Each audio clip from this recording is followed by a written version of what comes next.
The photograph showed up in my inbox at 2:14 a.m. No subject line, no message, just an image. A blurry, badly lit photo of a woman in a white dress and a man holding her waist, both standing under a string of lights shaped like hearts. I stared at it for a full minute before I realized it was her. Charlene. She was wearing white. Again. It had been 7 days. 1 week since the court clerk stamped finalized on the divorce. 7 days since she walked out of the house and told me she needed space to heal. 7 days since she said she was going to stay with her sister and maybe travel for clarity.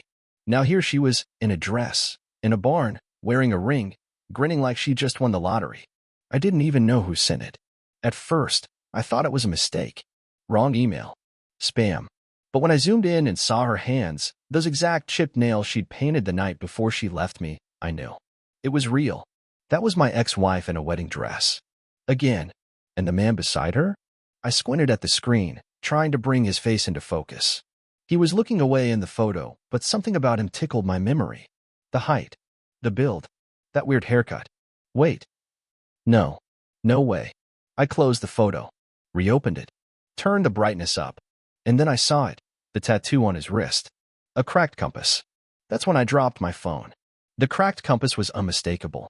I'd seen it before 3 years ago, at a gas station off Highway 84, when a guy asked if I could cover his coffee because he left his wallet in his truck. He told me his name was Rex, and I paid for his coffee because he looked down on his luck. The guy came back the next day and handed me $100. Said he was grateful. Said if I ever needed anything, to call the number he scribbled on a receipt. I never called. I threw the receipt away. Now here he was, 3 years later, marrying my ex-wife. My heart started racing. Was this a coincidence? Was this something else? And who sent the photo? I scrolled back to the top of the message. No name. No reply option. Just a single character where the sender's email should have been. A dash.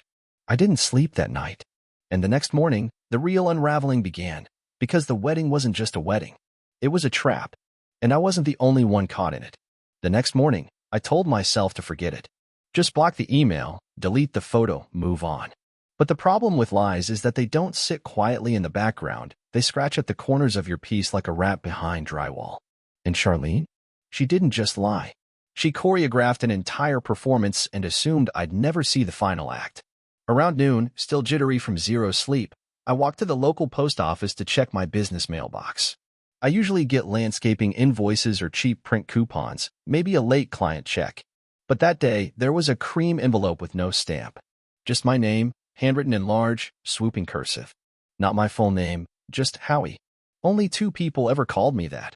My mom and Charlene when she was pretending to like me in public. Inside was a wedding program. The front was printed in gold letters. Rex and Charlene, a love written in the stars. I almost choked. Inside were 6 pages, vows, itinerary, guest list, menu, vegan, and a small photo collage, one that included a picture of my dog licking her face in front of our old fireplace. My dog. The one she swore she didn't even like. I flipped to the back and found a printed quote. Sometimes, fate has to rearrange your life so it can introduce you to the one who truly matters. The nerve. The sickening poetry of betrayal. But what made my jaw lock wasn't the quote. It wasn't the stolen memories or her posing like a born-again bride. It was the guest list. I knew those names. Too many of them. Her co-worker from HR. I'd helped him move. Her cousin Beth, the one who always called me too quiet for her. Our ex-marriage counselor. And Rex's best man? Listed as Jonathan Yates, a name that hadn't crossed my mind in years. Until it did. Yates was a guy who once filed a fake complaint against me during a property dispute. Tried to paint me as a scam landscaper when his own sewage line burst. He tried to sue me until surveillance footage proved I wasn't even in town. I hadn't thought of him since. And now he was tied to Rex, who was now married to Charlene. And they'd invited all these people, even sent them printed programs, but somehow thought I'd never see it. That's when it hit me. That photo wasn't a warning. It was a breadcrumb. Someone wanted me to know. I went back home and did something I hadn't done in years. I logged into Charlene's old cloud account. The one she used for our shared photo albums before she stopped uploading anything with me in it. The password hadn't changed. She'd always used our wedding date backward, smugly thinking it was clever. Inside the cloud were folders. Most were empty, but one, titled Florence, had over 200 files. Florence was a city neither of us had ever visited. She talked about it all the time, but always said we couldn't afford Europe. Apparently, she could now, or at least with Rex, she could. I opened the folder. There were pictures, audio clips, receipts, video snippets. The first video autoplayed.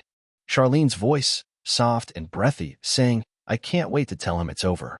He'll be so confused." But then, finally free. Then laughter. Male and female voices. Then silence. The kind of silence that makes your stomach ache. I paused the video. I hadn't just been replaced. I had been rehearsed. Whatever this was, this new marriage, this sudden ceremony, it hadn't been spontaneous. It had been plotted. And somewhere in the mess of digital fragments, someone wanted me to see the full picture. I wasn't just dealing with infidelity. I was part of a scheme. And I hadn't even reached the worst of it yet.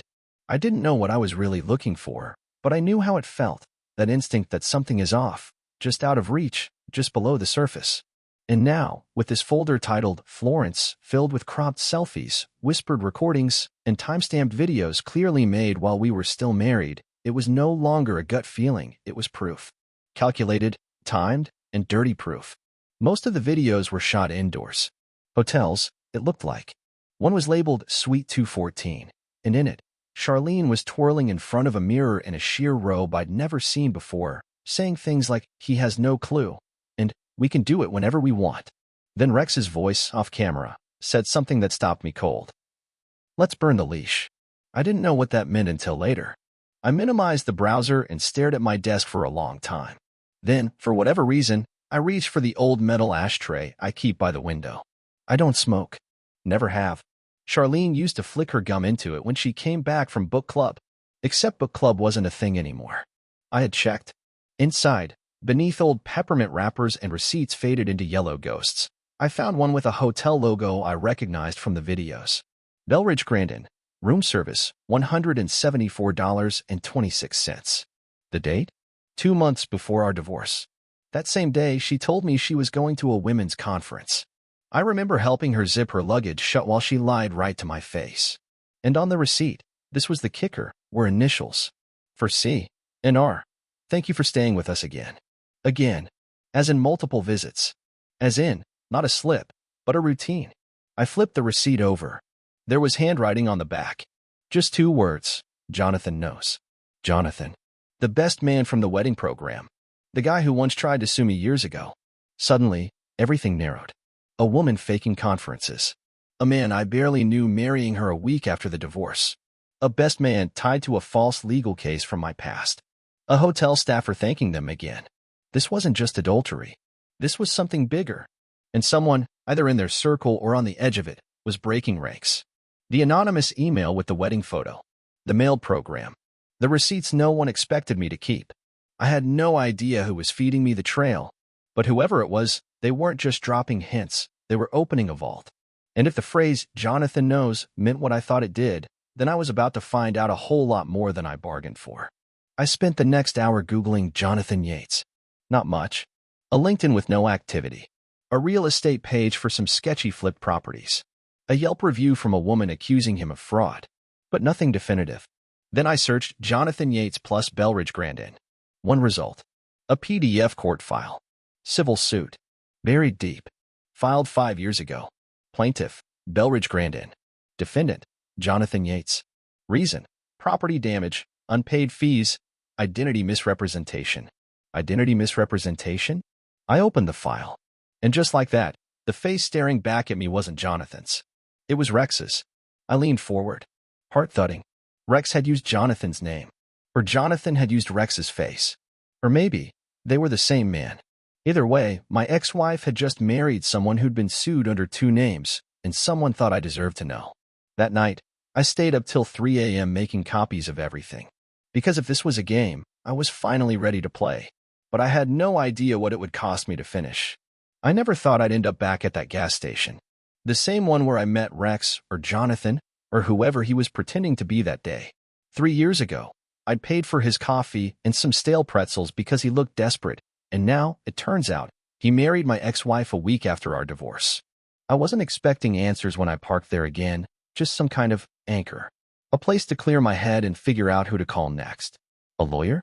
A private investigator? A therapist? It was cold that day, unseasonably cold. I walked in, nodded to the same grumpy clerk who probably didn't remember me, and stood by the coffee machine like I belonged there. I kept scanning every face that walked in, hoping, no, praying, that maybe I'd see something that gave me a next move. I didn't. Not then. But I did overhear something. Two teenagers were arguing in the snack aisle. One of them, blonde, hoodie, loud, said something that made my skin prickle. Dude, I told you. It's like this scam where the guy pretends to be a realtor, then sells stuff he doesn't own. He's been at Kara's uncle's property, the one near the overpass. Scam. Realtor. Overpass. I turned and said something I hadn't said in years. Sorry, I didn't mean to eavesdrop, but what did you just say about a scam and a realtor? They looked at me like I was asking for money. Then one of them, the quieter kid, shrugged and said, there's this dude. Calls himself Rick or Rex or something. Says he flips houses. But he's been squatting. Faking deeds. I froze. Where? I asked. What property? They pointed toward the east side of town, past the old mill. It's like an empty duplex. But he's always got people coming in and out. Looks like a party house. I didn't hesitate. 15 minutes later, I was parked across the street from a rundown duplex that looked like it had been abandoned since 2009. But the driveway was full. 3 cars. A van with no windows. And then, right there on the porch, was Rex. He was alive, real, breathing, and laughing. Not with Charlene. With someone else. I watched as he opened the door for a woman in heels, kissed her hand, and handed her a glass of wine. I swear my blood went cold. Who was she? Not Charlene. Not even close. I pulled out my phone and took video. I got everything. His face, her voice, the address. I didn't even know what I was collecting it for at that point. Evidence. A future lawsuit? To prove to myself I wasn't losing it? Then I noticed something even weirder. As I zoomed in, I saw a photo inside the house, framed above the mantel. A blurry image, but I knew that face. Me. It was me, Charlene, and our dog. From a trip we took to Oregon. I'd never posted that photo online. I never even printed it. How did he get it? I stumbled back from the car window and nearly dropped my phone. This wasn't just some sleaze who stole my wife. This was someone who had watched us, tracked us, studied us. And now he was playing house with another woman, using our pictures as decoration. This wasn't random. It was curated, deliberate. Charlene hadn't fallen for a charming conman. She had introduced me to one, brought him into our lives, welcomed him into the same spaces we shared, which meant the betrayal went deeper than I thought. Because you don't frame a stranger's photo in your living room unless you want them to remember it later. Unless the next part of your plan depends on it. I left before I could be seen. But something had shifted. The web wasn't just around me anymore. I was at the center of it, and someone, maybe Charlene, maybe Rex, maybe someone else entirely, had designed it that way. And they were just getting started. I didn't go home that night. I drove until the radio lost signal, until my hands started shaking from the coffee I hadn't eaten enough to balance out. I parked in a dark rest stop and sat in silence for a long time, watching trucks roll past like they were part of another reality. One where people didn't wake up to find out their ex-wife married a man who framed them like art on his walls. My mind wouldn't stop looping that one detail, the photo of me, inside his house, like I was part of some exhibit. A trophy. A warning? That's when I remembered her. Not Charlene. Not the mystery woman in heels. The girl with the burn scar. She worked in the front office of the Belridge Grand Inn, the same hotel from the receipt. She'd checked me in once when Charlene forgot to make our anniversary reservation, and we had to stay somewhere close enough. The girl had a small scar down her left hand, twisting toward her wrist like a melted ribbon. I remember because she wore a gold bracelet to hide it, but it always slipped. She was quiet, polite, but the kind of person who watches everything. The hotel was only 40 minutes from where I'd seen Rex that day. I had to try. When I arrived, the lobby was empty. I asked if she still worked there, and the new guy at the desk, barely 20, looked up from his phone and said, "Oh, you mean Katie?" "Yeah, Katie. That was her name. She's in housekeeping now," he added, bored. "Want to leave a message?" "No," I said. "Can I speak with her? It's about something important." He gave me a look. "You a cop?" I shook my head. "You a lawyer?" "Closer to ex-husband." He blinked. "Wait here." 10 minutes later, she walked in. Older, maybe a bit more tired, but it was her. Still wearing that bracelet. still silent as she stared at me with this unreadable expression. "I didn't think you'd come," she said softly. "Wait, what?" "I didn't send the photo," she added. "But I knew you'd find your way eventually." I just stood there, stunned. "Why would you say that?" Katie looked around, then leaned over the counter. "Because he's done it before. Your wife isn't the first." My breath caught. "What do you mean?" She motioned to a side hallway. "You can't ask that out here." We walked down to a small office, probably meant for lost keys or cleaning logs, and she shut the door behind us. "I don't know what Charlene told you, but Rex, or whatever name he's using now, has a pattern. He picks women in unhappy marriages. Women with access to accounts, property, leverage. He romances them, convinces them they're stuck. Then he steps in as the solution. And Katie's eyes hardened. Then he builds a lie so clean, so beautiful, that they don't even notice the pieces missing, until they're standing in a wedding dress next to a man who doesn't exist. I stared at her, barely breathing. "You're telling me," I said slowly, "that he's done this before?" She nodded. "And every time, the husband ends up ruined. Or worse." Katie didn't give me a file or a secret drive or anything dramatic.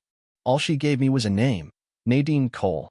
She scribbled it on a hotel notepad, underlined it once, and said, "She's the only one who ever tried to go public." I stared at the name like it might bite me. Public about what? Katie exhaled. "About who he really is. What he does. Who helps him." It was raining when I left the hotel.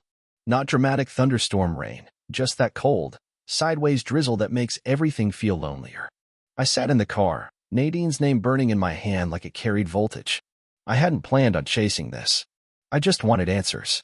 Closure. Maybe to understand why Charlene had smiled like that on her wedding day, so confidently, like betrayal was something sacred. But now I knew too much to stop. I searched Nadine online. Nothing came up at first, no social media, no LinkedIn, not even a high school yearbook hit. I dug deeper. On page 5 of search results, I found an old article, local press, small circulation, dated 4 years ago.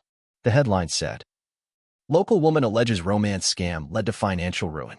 The photo was blurred, but in the corner, I saw her. Not Nadine. Charlene.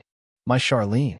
Standing in the background at what looked like a backyard barbecue, holding a red cup, smiling at someone out of frame. That someone, I was willing to bet, was Rex. I read the article twice. Nadine hadn't used names, but she described him.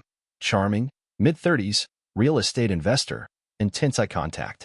She claimed she fell in love, handed over power of attorney to refinance a lake house she'd inherited, then he vanished. Took everything. Her home, her savings, even her dog. The case never went to court. No witnesses. No paper trail. Just another regrettable relationship, as the police called it. But the detail that stopped me cold was in the last paragraph. Nadine told the reporter, "I wasn't the first, and I won't be the last." They work in pairs. Sometimes 3. He always has a woman go first. She builds trust. She's the hook. Then he reels you in. The woman. The hook. My wife? My jaw clenched. My heart pounded so hard it hurt. Charlene had always played the shy card in public. Quiet, soft-spoken, suspicious of strangers. But in private? She was magnetic when she wanted to be. Strategic. Calculated. She knew how to dress a conversation like a wound, one you'd want to fix. What if she wasn't a victim? What if she was part of it? I sat in the car long after the screen went dark. If Nadine was right, then I hadn't just been betrayed by Charlene. I'd been targeted. And somewhere out there, other people probably were too. I found her living in a small desert town 4 hours south, tucked behind a thrift store that doubled as a laundromat. Her mailbox had no name, just a faded sticker that read Unit B. I sat in the parking lot for 20 minutes, rehearsing what to say, unsure if she'd slam the door in my face or call the cops. When I finally knocked, it wasn't fear I felt, it was exhaustion. I needed to hear it. From her. Someone who'd already survived this storm. She opened the door halfway and stared at me through the screen. "You're one of them?" she asked without emotion. "No," I said, shaking my head. "I'm the one they left behind." That made her pause. A long moment passed. Then she opened the door all the way and stepped aside. Inside, everything was quiet and simple. A fan buzzed in the corner. Her dog, a nervous mo with one ear, watched me without barking. She handed me a glass of warm water and sat across the room. "You saw the article," she said. "That's why you're here." I nodded, but I didn't know she was part of it. Not until I saw your picture. She smiled without humor. No one ever thinks the woman is involved. That's why it works. For the next hour, Nadine told me everything. The red flag she ignored. The way Rex never used his real last name. How he and Charlene, yes, my Charlene, would play different roles depending on the target. Sometimes they were a couple going through a rough patch. Sometimes she was the abused wife, seeking comfort from a kind stranger. Other times, she just played the lonely barfly. She had range. And she was good at it. She's the one people trust, Nadine said. He's just the closer. Why? I asked. Why would she do this? Nadine leaned back and stared at the ceiling like she was reading a script she'd memorized too many times. Because she gets to live 100 different lives without consequence. She never stays anywhere long enough to be held accountable. You were just next in line. I looked down at my hands. They felt foreign. She picked me, I muttered. No, Nadine said. She studied you. There's a difference. That line hit me harder than anything else. Before I left, Nadine handed me a plastic folder. Inside were 5 photographs, different women, different men, all of them standing next to Rex. In parks, on boats, at weddings. And in every single one, somewhere in the background, sometimes blurry, sometimes smiling, was Charlene. She had been doing this for years. Before me. After me. Probably right now. She's not done, Nadine warned. But you can be. If you walk away now. I nodded. Thanked her. Got in my car. And then, halfway down the highway, I made a choice. No. I wasn't done. Not yet. I never confronted Charlene in person. Not because I was afraid. Because I didn't need to. By the time I returned home, I had everything. Photos. Testimonies. Hotel receipts. Timelines. A string of identities they'd both used. Even old emails where Charlene, under a different alias, had solicited financial help from a man in Vermont, a man who'd written her off as a scam until he recognized her from one of the photos I sent him. I could have taken it all to the police. I could have gone nuclear, posted every detail, named every name, made sure her perfect new marriage collapsed under the weight of truth. But I didn't. Instead, I wrote a single email. Subject, Florence. Charlene. You always said you dreamed of going to Florence. I hope you get there someday. But if you do, don't take someone else's passport to do it. I'm done being the character in your story. You're no longer in mine. H. I hit send and immediately blocked the address. Then I opened a new bank account. I got a new number. I adopted a dog from the shelter, not to replace the one she took, but to remind myself what loyalty looks like when it's real. And last week, for the first time in a long time, I laughed for no reason at all. Just because I could. Charlene may still be out there. Rex too. But they'll never get another piece of me. Because the most dangerous thing about betrayal isn't what it does to your trust. It's what it does to your belief that you'll ever feel normal again. And yet, somehow, I do. Bit by bit, breath by breath, I've started over. And it feels nothing like revenge. It feels like freedom.